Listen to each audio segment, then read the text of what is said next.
Hello everyone, welcome back to my channel. আজকের ভিডিওতে আপনাদের অনেক অনেক স্বাগত। আজকে আমি আপনাদের প্রফেশনাল নিয়মে কিভাবে ডবল কাটরি ব্লাউজ বা বোম্বে কাট ব্লাউজ আপনারা তৈরি করবেন, তাও আবার প্রফেশনাল নিয়মে, এটা কিন্তু A to Z পুরো কাটিং আজকে আপনাদের বুঝিয়ে দেবো।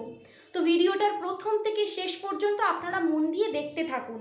যদি কোথাও স্কিপ করে দেন তাহলে কিন্তু বুঝতে পারবেন না। পুরোটাই আপনাদের মন দিয়ে দেখতে হবে এবং আমি যে স্টেপ বাই স্টেপ যা করাবো সেই স্টেপ বাই স্টেপ কিন্তু আপনাদেরও করতে হবে, তাহলে আপনাদের বুঝতে কোনো অসুবিধাই হবে না। তো দেখুন, ব্যাকের মতো এইখানেও প্রথম তিনটে পয়েন্ট কিন্তু সেমই থাকবে।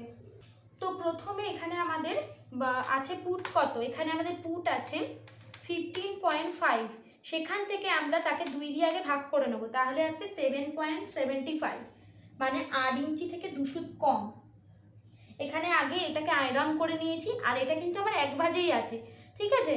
আমি জাস্ট এটাকে কাটিং করব, করে মেন আস্তরে রেখে করব। তো দেখুন এখানে আমি স্ট্রেট দাগ টেনে নিয়েছি এখান থেকে। তাহলে আগে শোল্ডারের মাপ নেব। শোল্ডার কত আছে আমার এখানে 7.75, তো এরকমভাবে কিন্তু আমরা 7.75-এ দাগ টেনে নিলাম। এবার যেখানে 7.75 দাগ টানলাম ওখান থেকে 1 ইঞ্চি আমরা ডাউনে দাগ দেব, এরকম 1 ইঞ্চি ডাউনে দাগ দিলাম। এরপর হচ্ছে যে আমাদের জোড়া দিক থেকে আমরা কি করব, 2.5 ইঞ্চিতে দাগ দেব, ঠিক আছে। এবার এই পয়েন্টটা আর এই পয়েন্টটা কিন্তু আমরা ম্যাচ করে দেব।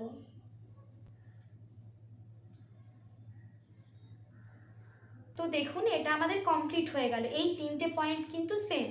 এবার আমাদের আর্ম হোলের ফর্মুলা লাগবে, ঠিক আছে। আর্ম হোলের ফর্মুলাটা কি না, আর্ম হোল আমাদের কি করে সামনের পার্টে আমরা বের করব। তো দেখুন, চেস্ট যখন আমাদের 40-এর বেশি থাকবে, যদি দুদিকে ডিপ হয় তাহলে কি করতে হবে, চেস্ট ডিভাইডেড বাই 6, ঠিক আছে।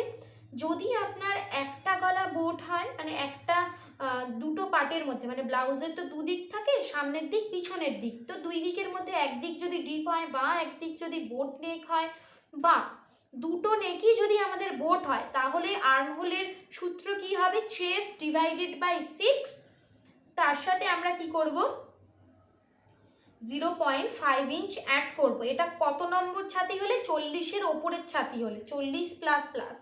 এবার যখন আমাদের ছাতি 32 থেকে 40-এর মধ্যে থাকবে, তখন যে সূত্রটা সেটা হলো, আমাদের দুই দিকের গলার লম্বায় যদি ডিপ হয়, দুই দিকের, এই ব্লাউজটা তো আমার ডিপ হচ্ছে, দুদিকের ডিপ, তো এখানে আমাদের কোন সূত্রটা অ্যাপ্লাই করতে হবে, chest divided by 6 plus 0.5, same ব্যাকের মতো সেম একই সূত্র। এখানে তাহলে আমরা কি করব, চেস্ট ডিভাইডেড বাই 6, এখানে আমার ছাতি কত আছে 37 ইঞ্চি, সেখানে কি করতে হবে আমাদের, তাকে 6 দিয়ে ভাগ করতে হবে। ভাগ করলে বেরোচ্ছে আমার 6.1, এর সাথে আমাকে আরও 0.50 বা 0.5 ইঞ্চ অ্যাড করতে হবে, তাহলে কত হবে 6.6, ঠিক আছে। তো এইখান থেকে আমরা 6.6 যেখানে হবে সেখানে কিন্তু একটা দাগ দেব, 6.6, এই যে দাগটা টানলাম এটাই কিন্তু আমাদের চেস্ট লাইন বা ছাতির লাইন হবে, ঠিক আছে। এবার হচ্ছে যে আমরা কি করব, এটা ছাতির লাইন পেয়ে গেছি, তো এই যখন ছাতির লাইন পেয়ে গেছি তাহলে এখানে ছাতির মাপটা লিখে নিই। তো ছাতি আমাদের কি করতে হবে, যা হবে চেস্ট আমাদের যা হবে, যেহেতু এটা ডিপ পিঠ, দুদিকেই ডিপ, তার জন্য এই সূত্রটা। কিন্তু যদি আমার একটা নেক বোট হয়, একটা নেক যদি ডিপ হয় বা দুটো নেক যদি বোট হয়, তাহলে কিন্তু এই সূত্রটা কাজে লাগবে না। এটা যেহেতু ডিপ, তার জন্য এই সূত্রটা এখানে হলো, চেস্ট যা হবে মানে আমাদের ছাতির মাপ যা হবে তার সাথে আগে লুজিং অ্যাড করব। লুজিং কতটা অ্যাড করব, 1.50, ঠিক আছে। 1.50 মানে 1.5 ইঞ্চি লুজিং অ্যাড করতে হবে, যেহেতু দুই দিকেই আমার ডিপ, তারপর তাকে 4 দিয়ে আমরা ভাগ করব, এটা হলো সূত্র ছাতির।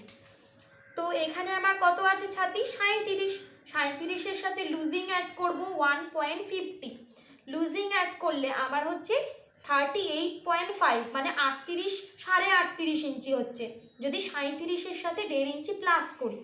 এরপর একে কিন্তু আমরা 4 দিয়ে ভাগ করব, তো 4 দিয়ে ভাগ করলে কত হচ্ছে 9.6। তো দেখুন এখানে তাহলে 9.6 যেখানে হচ্ছে সেখানে একটা দাগ দেব, এখানে দাগ দিলাম। এরপর কিন্তু আমরা 1.5 ইঞ্চি এক্সট্রা নেব। তাহলে ছাতির মাপটা আশা করি আপনারা বুঝতে পেরেছেন। যেহেতু দুদিকেই ডিপ পিচ আমাদের, তার জন্য এখানে আমাদের লুজিং অ্যাড করতে হচ্ছে। কতটা না 1.50। এরপর যে লুজিংটা অ্যাড করার পর আমরা তাকে 4 দিয়ে ভাগ করে দিচ্ছি, তাহলে আমাদের বেরোচ্ছে 9.6। দেখুন এখানে সব সূত্র একই থাকবে, কিন্তু মেজারমেন্ট কিন্তু আলাদা হবে। কারণ দেখুন সবাই যেমন আলাদা আলাদা দেখতে হয়, কেউ কারোর মতো যেমন দেখতে হয় না, তেমনি প্রত্যেকের বডি স্ট্রাকচারও কিন্তু আলাদা হয়। কারোর বডি স্ট্রাকচার কারোর সাথে কিন্তু মেলে না। তো আমার 37 ছাতি মানে আমার পুট এই, আমার ঝুল এই হবে এরকম কিন্তু না। প্রত্যেকের বডি আলাদা, প্রত্যেকের বডি স্ট্রাকচার আলাদা, তো প্রত্যেকের মাপও আলাদা। আপনাকে কিন্তু ভালো করে মাপ নিতে হবে। তাই তারপর হচ্ছে আমরা 1.5 ইঞ্চি এক্সট্রা নেব, 1.50। ঠিক আছে, তো এই ছাতির লাইনটা আমাদের কমপ্লিট হয়ে গেল। এবার আমরা কি করব, শোল্ডার -4 যে আমাদের ফ্রন্ট শোল্ডার, এই যে এইটা দেখব, এটা তো আমরা একদম প্রথমেই বের করে নিয়েছিলাম। তো ফ্রন্ট পার্টে আমাদের কি এসেছিল 1.50, সেখান থেকে আমরা কি করেছিলাম, আমাদের ফুল শোল্ডার থেকে 1.50 মাইনাস করে তাকে 2 দিয়ে ভাগ করে আমাদের কত হয়েছিল 7। ঠিক আছে, তো আমাদের সামনের অংশের পুট কতটা নেব আমরা, 7 বা 7 ইঞ্চি। তো এইখান থেকে আমরা অনফোল্ড সাইড থেকে যেখানে আমাদের 7 ইঞ্চি হচ্ছে সেখানে দাগ দেব। এখানে একটা দাগ দিলাম, সেম ছাতির লাইনেও কিন্তু একটা দাগ দেব। ঠিক আছে, এবার এই দুটো পয়েন্টকে আমরা কিন্তু মিলিয়ে দেব, এইরকম মিলিয়ে দিলাম। এবার কি করতে হবে, আমাদের শেপ দেওয়ার জন্য প্রথমে এই আর্মহোলের দাগটাকে হাফ করে নিতে হবে। এই যে আর্মহোলের দাগ আছে এটাকে আগে হাফ করে নেব। ঠিক আছে, হাফ করে নিলাম।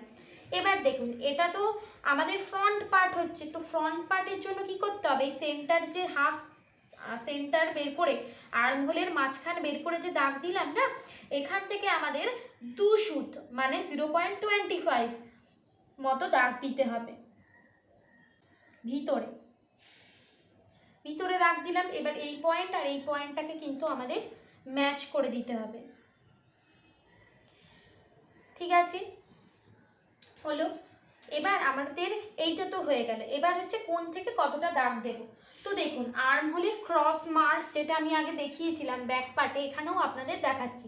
তো সামনের অংশটা এবার কিন্তু দেখব। এখানে দেখুন 32 থেকে 39 ছাতির মধ্যে যেটা আছে সেটা দেখব, কারণ এখানে আমার ছাতি আছে 37। তো তার জন্য আমরা এই অংশটা দেখব, আর এটা সামনের পার্ট এইটা দেখব।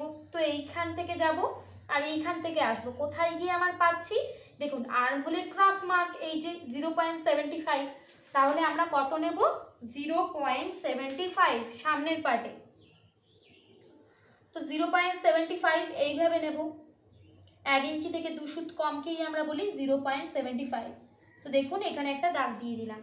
এবার আমরা ফ্রেঞ্চ কার্ভ স্কেল নিয়ে এই পয়েন্ট, এই যে এই পয়েন্ট, এই পয়েন্ট, এই পয়েন্টটাকে মেলাবো। কোথায় আমাদের মিলছে আমাদের কিন্তু দেখতে হবে। এই দুটো পয়েন্টকে খেয়াল রেখে এখান থেকে কিন্তু আমরা এইভাবে কিন্তু মিলিয়ে দিলাম। তো এইখানের আমাদের দাগটা কিরকম আসছে আশা করি বুঝতে পারছেন, এইরকম ভিতর থেকে যাচ্ছে ফ্রন্ট পার্টটা। তো দেখুন এখানে কিন্তু আমাদের আর্মহোলটা কমপ্লিট হয়ে গেছে। ঠিক আছে, এবার আমরা কি করব, আমাদের এই যে পুটটা রয়েছে না মানে শোল্ডারটা রয়েছে, এটার হাফ করে নেব আগে। তো এইখানে রাখবো ফিতেটাকে, এইভাবে এর হাফ বের করে নেব। হাফ মানে সেন্টার পয়েন্টটা বের করে নেব। তো দেখুন এইটা সেন্টার পয়েন্ট, এই সেন্টার পয়েন্ট থেকে কিন্তু আমরা এবার 3টে জিনিসের মাপ নিয়ে নেব। দেখুন আমরা যখন বডি মেজারমেন্ট নিয়েছিলাম, মাপ নিয়েছিলাম না, তখন আমরা আমাদের যে কাঁধ ছিল, কাঁধের মাঝখান থেকে আমরা অ্যাপেক্স পয়েন্ট, যেটাকে আমরা পয়েন্ট বলি বাংলায়, তারপর ঝুলের মাপ নিয়েছিলাম, এইগুলোর মাপ নিয়েছিলাম, গলার লম্বা। তো আমরা যখন কাটিং করব ঠিক সেইভাবেই নেব। তো দেখুন আমরা এই যে প্রথমে কাঁধের হাফ বের করে নিলাম, এবার এখান থেকে ফিতেটাকে সোজাভাবে রাখবো, রেখে আমাদের গলার লম্বা এগুলো নিয়ে নেব। তো সামনের গলার লম্বা আমাদের কত? সামনের গলার লম্বা আছে আমাদের 6.5, ঠিক আছে? তো 6.5তে একটা দাগ দেব এরকম। এবার আমাদের অ্যাপেক্স পয়েন্ট কত আছে? তো এখানে আমার অ্যাপেক্স পয়েন্ট আছে 9, ঠিক আছে? এখানে আমার শোল্ডার টু অ্যাপেক্স আছে 9, তো 9.5তে দাগ দেবো, যেহেতু হাফ ইঞ্চি পুট লাইনে চলে যাবে সেলাই করার পর। এবার হচ্ছে লেন্থের মার্ক করব। দেখুন লেন্থ আছে এখানে আমাদের 14.5, তাহলে আমি 1 ইঞ্চি প্লাস করে 15.5তে একটা দাগ দেব। তো এখানে আমরা 3টে দাগ পেয়ে গেলাম। এবার এই 3টে দাগেই কিন্তু আমরা সোজা করে নেব।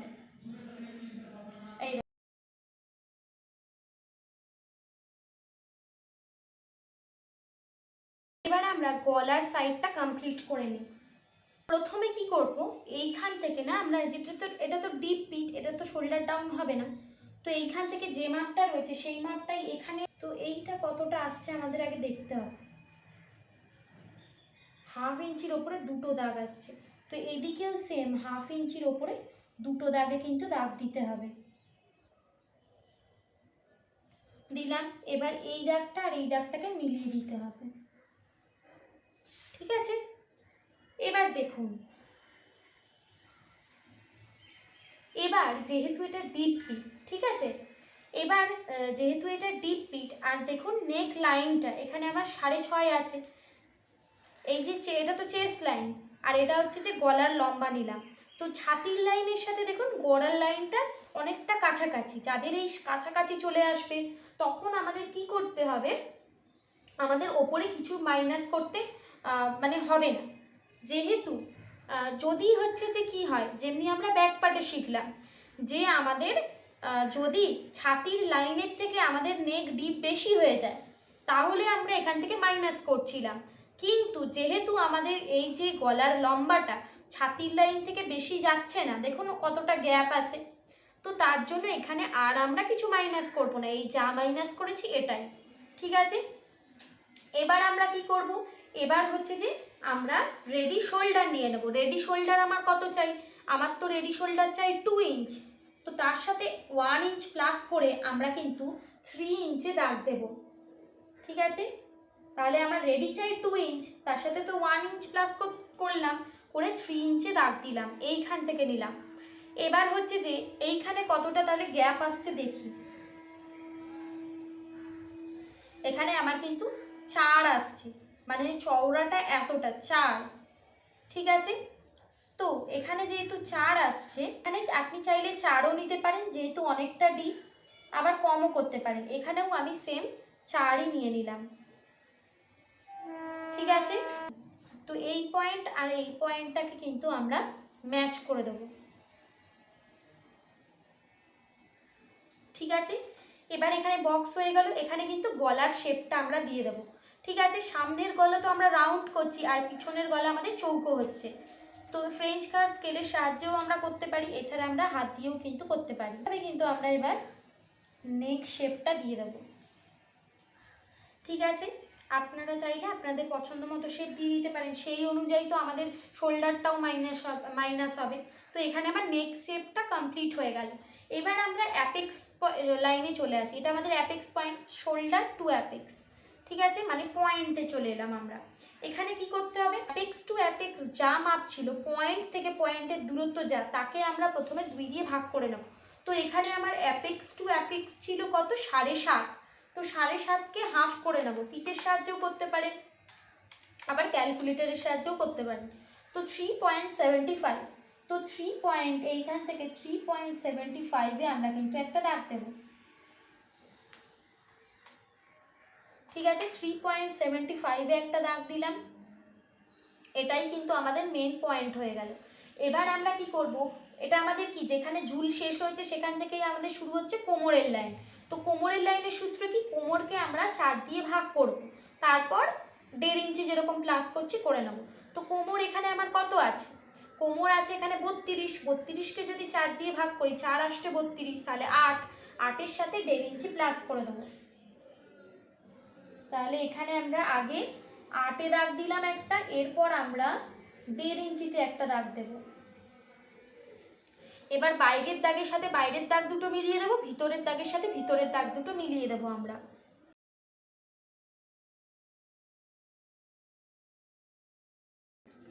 এবার দেখুন আমাদের টোটাল কিন্তু রেডি হয়ে গেছে। এখানে কি এবার করতে হবে না, খাপের পার্টটা এবার আমাদের বের করতে হবে। তো খাপের পার্ট বের করার জন্য কি করতে হবে, আমাদের কিছু জিনিস মাথায় রাখতে হবে। তো প্রথমে আমরা কি করব, এখানে 3টে পয়েন্ট কিন্তু দিতে হবে। 3টে পয়েন্ট কি কি, তো প্রথমে গলার যে শেপটা দিয়েছি সেখান থেকে কিন্তু আমরা 1 ইঞ্চি ওপরে একটা দাগ দেব। এখানে 1 ইঞ্চি ওপরে একটা দাগ দিলাম। এবার আমাদের দেখুন আর্মহোলের ভিতর থেকে, মানে এই যে আর্মহোল যে এঁকেছি না, এই আকার থেকে এই যে শেপটা দিয়েছি, এই শেপ থেকে কিন্তু কেউ আবার এখান থেকে ভাববেন না, শেপ থেকে আমাদের একটা দাগ দিতে হবে।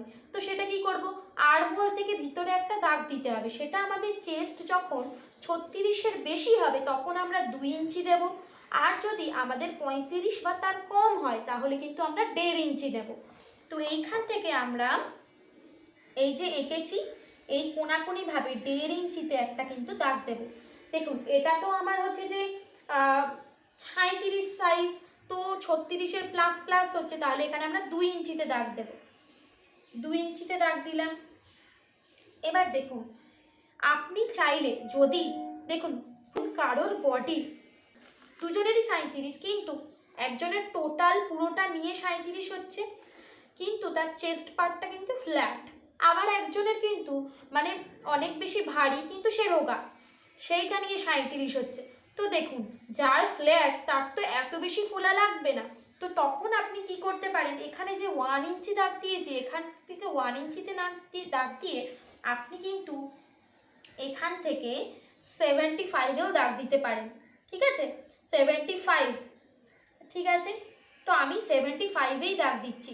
তার কারণ কি বলুন তো, আমার যে ক্লায়েন্ট আছে না, ওনার 37 ছাতি হলেও ওনার চেস্টটা কিন্তু ফ্ল্যাট। তো তার জন্য আমরা কি করছি, 0.75-এ একটা দাগ দিলাম এই ওপর থেকে। আর যদি চেস্ট ভারী হয় তাহলে 1 ইঞ্চিতে দাগ দেবেন। প্রত্যেকটা পয়েন্টই কিন্তু আমাদের অনেক ইম্পর্টেন্ট। আর এইখান থেকে তো আর্মহোল যেখান থেকে এঁকেছি সেখান থেকে তো আমরা 2 ইঞ্চিতে একটা দাগ দিয়ে দিলাম। এরপর এই যে এই লাইনটা টেনেছি না, এখান থেকেও আমাদের একটা মার্ক করতে হবে। ঠিক আছে, তো তার আগে আমরা বেল্ট পার্টটা আগে করে নিই। বেল্ট পার্টটা আমরা কিভাবে বের করব, ঠিক আছে। তো আমাদের রেডি লেন্থ কত, আমাদের রেডি লেন্থ তো 14, মানে এখান থেকে আমি যখন নিয়েছিলাম 14.5, আর আমরা 1 ইঞ্চি এক্সট্রা নিয়ে 15.5 নিয়েছি। তো আমার রেডি লেন্থ হচ্ছে 14.5, ঠিক আছে। এবার 14.5, এবার আমার মানে আমার শোল্ডার থেকে লোয়ার চেস্ট কত, লোয়ার চেস্ট মানে চেস্টের একদম নিচ পর্যন্ত যে মাপটা নিয়েছি কাঁধ থেকে, তো নিচ পর্যন্ত আমার মাপ এসছে 12, কিন্তু আমার রেডি লেন্থ হচ্ছে 14.5। তো আমার যে রেডি লেন্থ সেখান থেকে আমরা লোয়ার চেস্টটা বাদ দিয়ে দিলেই আমরা কিন্তু রেডি বেল্ট পেয়ে যাব। তো আমি এখানে দেখিয়ে দিচ্ছি আমার 14.5 ফিতের সাহায্যে আমি দেখিয়ে দিচ্ছি। দেখুন আমার তো 14.5 রেডি লেন্থ, সেখানে আমার লোয়ার চেস্ট 12, তাহলে আমরা কতটা ঘর আমাদের পড়ে রইল, 2.5 ইঞ্চি। তাহলে আমাদের বেল্টের চওড়াটা কত লাগবে, 2.5 ইঞ্চি। ঠিক আছে, তো নিচ থেকে আমরা কি করব, 2.5 ইঞ্চিতে দাগ দেব। কিন্তু বেল্টের তো আমাদের কিছু এক্সট্রা রাখতে হবে সেলাই মার্জিনের জন্য, আমরা পরে কিন্তু আবার সেলাই মার্জিন নেব। তো এখানে আমি 3 ইঞ্চিতে কিন্তু 3 ইঞ্চিতে দুটো দাগ দিয়ে রেডি বেল্ট কিন্তু করে নেব। আশা করি আপনারা বুঝতে পেরেছেন। আর একবার আপনাদের বলে দিই, তো রেডি বেল্টটা কিভাবে বের করলাম, আমাদের টোটাল লেন্থ কত, আমাদের তো পুরো ঝুল রয়েছে কত, 14.5, 14.5 থেকে আমাদের লোয়ার চেস্ট কতটা, কাঁধ থেকে লোয়ার চেস্টের মাপ কতটা, 12, তো 12 আর হচ্ছে 14.5, তাহলে 14.5 থেকে যদি 12 বাদ দিয়ে দিই তাহলে যেটা পড়ে রইল সেটাই হচ্ছে আমার বেল্টের মাপ। তো 2.5 ইঞ্চি তার মানে আমাদের বেল্ট হবে, কিন্তু তার সাথে 1/2 ইঞ্চি প্লাস করে আমরা 3 ইঞ্চিতে দাগ দিয়ে দিলাম, এটাই হচ্ছে কিন্তু আমাদের বেল্ট। তো এটাকে আমরা এইভাবে কিন্তু স্ট্রেট করে নিলাম। ঠিক আছে, তাহলে রেডি বেল্ট পেয়ে গেলাম। ঠিক আছে, এবার খাপের মাপের তো এইটা বললাম আর এইটা বললাম। এবার আমাদের অ্যাপেক্স পয়েন্টের এই লাইনেও না একটা মাপের আমাদের দরকার আছে। তো সেটা কি? দেখুন, যখন আমাদের ছাতি, যখন আমাদের চেস্ট, যদি আপনার চেস্ট কম হয়, কম বলতে 35-এর কম হয়, তাহলে খাপের পার্ট যে রয়েছে না, খাপের যে মাপটা রয়েছে, তার জন্য আমরা কি করব, এই যে অ্যাপেক্স পয়েন্ট রয়েছে আর এই যে ফিটিং লাইন রয়েছে, এই দুটো আমরা এরকমভাবে ধরবো, হাফ করে কিন্তু দাগ দেবো যদি আমাদের ছাতি 35-এর কম হয়। কিন্তু যদি আমাদের ছাতি 36-এরও প্লাস প্লাস হয়, তাহলে আমরা কি করব, আমাদের যে ছাতির মাপটা রয়েছে না, সেই ছাতির মাপকে আমরা 3 দিয়ে ভাগ করব। এটা কিন্তু সূত্র, ঠিক আছে? তো আমার এখানে কত রয়েছে ছাতি, আমি এখান থেকেই দেখে নিতে পারবো যে আমার ছাতি কত রয়েছে, 9.6। এই 9.6কে কিন্তু আমাদের 3 দিয়ে ভাগ করতে হবে, যেহেতু আমাদের ছাতি 36-এরও ওপরে, মানে 37। তো আমাদের 9.6কে আমাদের কি করতে হবে, 3 দিয়ে ভাগ করতে হবে। তাহলে কত আসছে, 3.2। তাহলে এই ফিটিং লাইন থেকে না আমাদের 3.2-তে একটা দাগ দিতে হবে, ঠিক আছে? এবার এইখানে যে 0.75-এ একটা দাগ দিলাম, এখান থেকে যে 2 ইঞ্চিতে দাগ দিলাম, এই দুটো দাগকে আমরা মিলিয়ে দেব এইভাবে, মিলিয়ে দিলাম।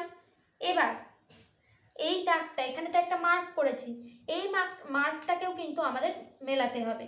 তো স্কেলটাকে আমরা এমনভাবে রাখবো সোজা, আমাদের অনফোল্ড সাইড বা জোড়া দিক থেকে আমাদের যেন এই দিকের মাপটা একদম ঠিক থাকে, ঠিক আছে, মানে সমান থাকে। দেখুন এখান থেকে তো আমার কত আসছে, 6 ইঞ্চির থেকে 1 ইঞ্চি কম আসছে, না না, পুরো 6 ইঞ্চি চলে আসছে, 6। তাহলে এইখান থেকেও আমার কিন্তু 6 হতে হবে। তার মানে স্কেলটা একটু বাঁকা, দেখুন এখান থেকে আমার 6 হতে হবে। আমি এখানে বরং দাগ দিয়ে দিই, তাহলে সুবিধা হবে। এখান থেকেও 6 হতে হবে। আবার এই এই যে স্কেলটা যে রাখছি, স্কেলের যেন সমান মাপ হয়, 6 রাখতে হবে।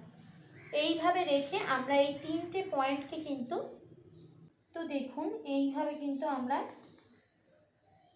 সোজা দাগ টেনে দিলাম, ঠিক আছে? তো এই একটা দাগ, এই একটা দাগ। এবার এইখানে আমরা একটা রাউন্ড শেপ হালকা করে দিয়ে দেবো, এইরকম রাউন্ড শেপ দিয়ে দিলাম। এবার অ্যাপেক্স পয়েন্টে যে দাগটা দিয়েছি, এইটাকে আমরা স্ট্রেট আনবো, ঠিক আছে? এরকম স্ট্রেট নামিয়ে দিলাম। এবার এখানেই দেখুন, এখানে আমাদের কমপ্লিট হয়ে গেছে, আমাদের খাপের মাপ বেরিয়ে গেছে, মানে এটা বেরিয়ে গেছে, সব হয়ে গেছে, কমপ্লিট। কিন্তু এখানে এখনো দুটো জিনিস আমাদের করতে হবে। তার কারণ কি, দেখুন আমাদের সাধারণত ব্লাউজ তৈরি করতে গেলে যে প্রবলেমগুলো হয়, সেগুলো কি না, এই যে সাইড পার্টে আমাদের কোঁচকানো ভাব থাকে, এইখানে আমাদের অনেকটা ভাঁজ হয়ে থাকে, কাপড় এক্সট্রা হয়ে থাকে, আরমোলের কাছে কাপড় ফুলে থাকে। তো এখানে কাপড় ফুলে আছে, আমি যদি আগে থেকে ওই কাপড়টাকে বাদ দিয়ে দিই, তাহলে তো আর ফুলবে না। তাহলে আমাদের এই সাইড পোর্শনে আর এইখান থেকে আমাদের কিন্তু দুটো ডার্ট দিতে হবে, মানে টেকিং দিতে হবে, মানে কাপড়টাকে বাদ দিয়ে দেবো। যদি বাদ দিয়ে দিই, তাহলে ফোলার জন্য যে দায়ী হচ্ছিল তাকেই তো আমি বাদ দিয়ে দিচ্ছি, তাহলে আর যখন ব্লাউজটা পরবো তখন কি হবে, আমাদের কোনো ফোলা ভাব কিন্তু থাকবে না, কোনো ভাঁজ আসবে না। আমাদের বডি স্ট্রাকচারটা আগে আপনাকে ভালো করে লক্ষ্য করতে হবে। তো দেখুন আমাদের বডিতে এই যে এই চেস্ট পার্ট রয়েছে, তো এই চেস্ট পার্টটা আমাদের কিন্তু সামনে কিন্তু মেজারমেন্ট বেশি, যদি আমরা ফিতের সাহায্যে মাপি, এখানে মেজারমেন্ট অনেকটা বেশি হবে, মাপটা বেশি হবে। কিন্তু আমাদের এই যে সাইড পোর্শন রয়েছে না, এই সাইডে তো আমাদের কোনো ফোলা অংশ নেই, তো এটা তো স্ট্রেট, আমাদের বডির এই পার্টটা তো স্ট্রেট, তো এইখানে তো আমাদের এতটা লেন্থ দরকার নেই। তো এইখান থেকে আমরা কি করব, কিছুটা কাপড় আমরা বাদ দিয়ে দেব, কিসের মাধ্যমে না, ডাটের মাধ্যমে। তাহলে কি হবে না, তাহলে কোঁচকানো ভাবগুলো থাকে ওইগুলো আর আসবে না, আর আর্ম হলেও আমরা টেকিং দিয়ে দেবো, ঠিক আছে? এখানে আমরা দুটো টেকিং দিচ্ছি, সাইডে টেকিং আর আর্ম হলে টেকিং। আশা করি বুঝতে পেরেছেন। তো ফিটিং লাইন থেকে আমরা এখান থেকে হাফ, এখান থেকে হাফ, টোটাল 1 ইঞ্চি কিন্তু আমরা এখান থেকে মাইনাস করে দেব, ঠিক আছে? এরকম 1 ইঞ্চিতে নিলাম। এবার এই যে আমাদের অ্যাপেক্স পয়েন্ট রয়েছে না, এই পর্যন্ত কিন্তু আমরা এটাকে মিলিয়ে দেব,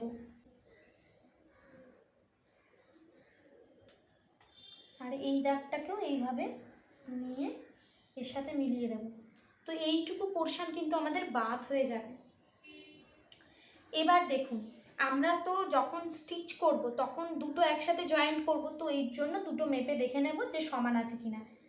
তো এখানে দেখুন অ্যাপেক্স পয়েন্ট পর্যন্ত মাপলে আসছে আমার 6.5 ইঞ্চি 1 সুত। তো এই মাপটাও যেন আমার 6.5 ইঞ্চি 1 সুতই আসে। দেখুন একটুখানি বেরোচ্ছে, তো এইটুকু বেরোলেও কিন্তু আমাদের দাগ দিতে হবে, কারণ যখন স্টিচ করব তখন এইটুকুর জন্যই কিন্তু আমাদের সেলাই কিন্তু মানে ম্যাচ করবে না। প্রত্যেকটা পয়েন্টে কিন্তু আপনাদের অনেক মন দিয়ে বুঝতে হবে। ঠিক আছে, এবার আর্ম হোলে যে টেকিংটা দেব, তো তার জন্য আমাদের কি করতে হবে, একটা চার্ট দেখতে হবে। তো দেখুন এখানে আমার ছাতি অনুযায়ী কিন্তু লেখা আছে কতটা কোমরে টেকিং দেব, কতটা মোহরায় বা আর্ম হোলে টেকিং দেব। তো দেখুন ছাতি বাড়ার সঙ্গে সঙ্গে আমাদের কিন্তু ডার্ট দেওয়ার মানে টেকিং দেওয়ার পরিমাণটাও বাড়বে। ঠিক আছে, যত বেশি টেকিং দেবো কাপড়টা ততটা ফুলবে। ঠিক আছে, তো তার জন্য তো এখানে দেখুন আমার তো ছাতি আছে 36 থেকে 45-এর মধ্যে, কারণ আমার ছাতি এখানে আছে 37। তার মানে আমার কোমরে ডার্ট দিতে হবে 3, কোমরে 3 দিতে হবে। তো কি করব আমরা 3 থেকে হাফ ইঞ্চি মাইনাস করে নেবো, 3-এর হাফ নয়, তাহলে 3 আছে এখানে আমার 2.5 ইঞ্চি। তাহলে আমরা এখান থেকে অ্যাপেক্স পয়েন্ট থেকে না আমরা 2.5 ইঞ্চিতে একটা দাগ দেবো, এরকম কোনাকুনিভাবে। এই জায়গাটা হচ্ছে আমার কোনো ব্যাপার না, ঠিক আছে, তো তাতে কোনো প্রবলেম হবে না। এইখানটা এরকম করে দিচ্ছি। এবার দেখুন আমাদের কতটা হচ্ছে যে আমরা আর্ম হোলে টাক দেব মানে টেকিং দেব। 36 থেকে 45-এর মধ্যে আমার 37 পড়ছে, তো আর্ম হোল এটা হচ্ছে আর্ম হোল টেকিং কতটা দেবো না 1.5 ইঞ্চি। ঠিক আছে, 1.50। দেখুন আর্ম হোলের টেকিংয়ের আমি এরকম এঁকেও নিয়েছি। প্রত্যেকটা সাইজ অনুযায়ী টেকিং কিন্তু বড় হচ্ছে, দেখুন ছোট থেকে বড়। তো কি করব আমরা, এই প্রথমে আমরা আমাদের যে আর্ম হোলের দাগটা টেনেছি না, এখান থেকে আমরা 1.50 ইঞ্চি তো নিতে হবে, এইখান থেকে আমরা এরকম 1.50 ইঞ্চিতে একটা দাগ দেব। এবার এই যে দাগ দিলাম আর এই যে অ্যাপেক্স পয়েন্ট, এটাকে প্রথমে আমরা মিলিয়ে নেব।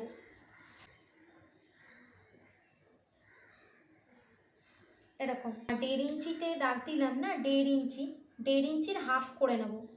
1.5 ইঞ্চির হাফ করলে কত হচ্ছে,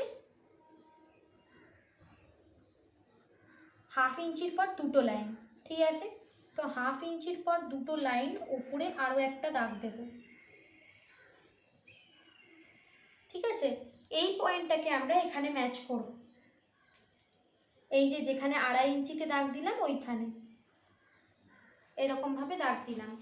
এবার হচ্ছে যে আমরা তো হাফ ইঞ্চির নিচ থেকে সেলাই করব, তো এই পয়েন্টটা থেকে হাফ ইঞ্চি নিচ থেকে আমাদের কিন্তু 1.5 ইঞ্চিতে মার্ক করতে হবে। এটা হাফ ইঞ্চি, তাহলে এইখান থেকে আমাদের 1.5 ইঞ্চিতে কিন্তু মার্ক করতে হবে। এই যে 1.5 ইঞ্চি এখানে হচ্ছে, তাহলে এই পয়েন্টের সাথে এই পয়েন্টটা আমাদের যোগ করে নিতে হবে। ঠিক আছে, তাহলে আর্ম হোল থেকে আমাদের একটা মাইনাস হয়ে যাবে। মাইনাস হয়ে গেলে তো আপনাদের মনে হতে পারে তো আর্ম হোল তো ছোটো হয়ে যাবে, না ছোট হবে না, কারণ আমরা পরে আরও প্রসেস করব তার জন্য। এবার এইটা কিন্তু আমাদের পুরোটা বাদ হয়ে যাবে। ঠিক আছে, আর এইটাও কিন্তু আমাদের পুরোটা বাদ হয়ে যাবে, মাইনাস হয়ে যাবে, এটাও আমাদের পুরোটা বাদ হয়ে যাবে। ঠিক আছে, এবার কি করব আমরা এই নিচ থেকে ফিটিং লাইন থেকে এখান থেকে হাফ ইঞ্চিতে একটা দাগ টানবো। স্কেলটাকে এই লাইনের সোজা এরকমভাবে রাখবো, লাইন যেরকম গেছে সেরকম অনুযায়ী একটা এখান থেকে দাগ টানবো। ঠিক আছে, এবার এই লাইনটা আর এই লাইনটা না আগে চেক করে নেবো, কারণ এর সাথে তো এটা জয়েন্ট করব না, তো তার জন্য এই পয়েন্ট পর্যন্ত আমার আসছে 3 ইঞ্চি 1, তো আমার এই পয়েন্ট থেকে যেন এইটাও 3 ইঞ্চি 1ই আসে। তো দেখেন এইখানে আসছে, ওই জন্য এই দাগটাকে আমরা একটু বড় করে নিলাম।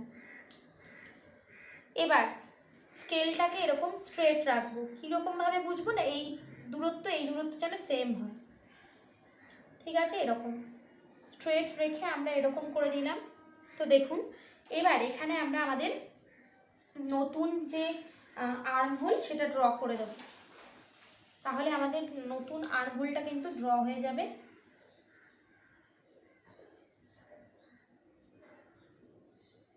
এইরকম, ঠিক আছে। তো এই প্রসেসগুলো কিন্তু আমাদের খেয়াল রাখতে হবে। তো আশা করি আপনারা বুঝতে পেরেছেন। এবার আমরা এটাকে কাটিং করে নেব, ঠিক যেরকম ড্রয়িং করেছি সেরকম। আর এই যে এই পোর্শনটা দেখছেন না, এইগুলোও আমাদের মাইনাস হয়ে যাবে। এখান থেকে কাটিং হবে আমাদের। প্রথমে আমরা বেল্ট পার্ট কাটিং করে নেব তারপর।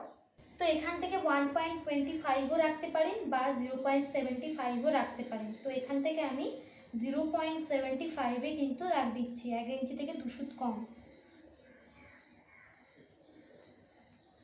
ঠিক আছে। ফ্রেঞ্চ কাট স্কেলের সাহায্যেও করতে পারেন। এইভাবে বেল্টের শেপ কিন্তু দিয়ে দেবো।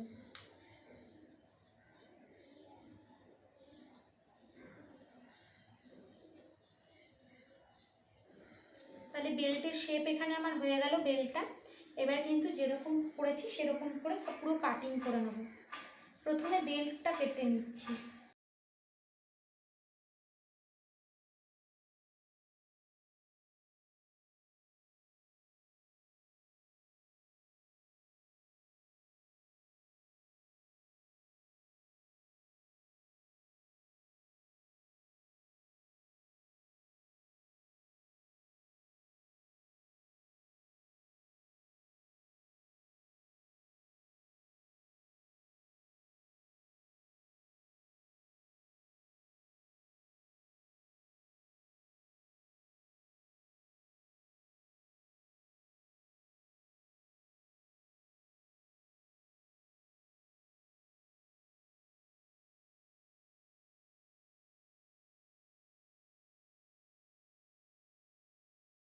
দেখছেন এই দাগের সাথে আমাকে এই দাগটা পুরো এরকমভাবে মিলিয়ে নিতে হবে, ঠিক আছে। তবে কি আমার এখানে একটা এরকম ফোলা ভাব আসছে।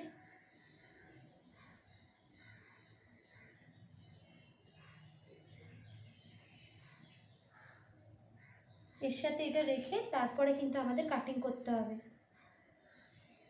ঠিক আছে। তো দেখুন এখানে আমার ফ্রন্ট পার্ট কাটিং হয়ে গেছে। এই যে ডাটটা যে দিয়েছিলাম না, এইটার সাথে এইটা এরকম মাইনাস করে দিচ্ছি। আর এই যে এই আর্মহোলটা দেখুন কিরকম একটা হয়ে আছে।